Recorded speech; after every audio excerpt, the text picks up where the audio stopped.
শুনো হে অধুনা যুগের সন্তানেরা, শোনো, শোনো আমাদের আশা আকাঙ্ক্ষা ব্যথা। হতে পারে তা গল্প বা কবিতা, মা বাবার বুকে লুকিয়ে রাখা পাহাড় সমান বোঝা, দুঃখ বেদনা নীরব যন্ত্রণা গাথা। তোমাদের আগমনে হে সন্তানেরা ভুলে গিয়েছিলাম নিজেদের জীবনের কথা। তোমাদের শীতল ছায়ায় বসানোর জন্যে নিজেরা গরম বাতাসের সাথে লড়েছি।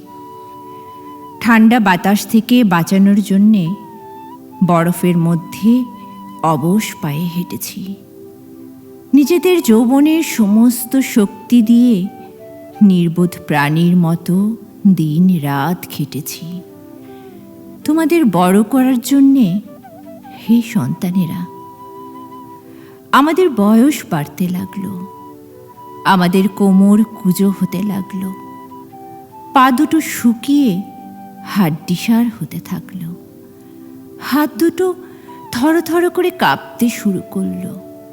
বার্ধক্য আমাদের বাঁকা করে দিল। তোমাদের মধ্যে যৌবনের তরঙ্গ দৌড়াচ্ছিল। যৌবনের দম্ভে তোমরা অহংকারী হলে হে সন্তানেরা।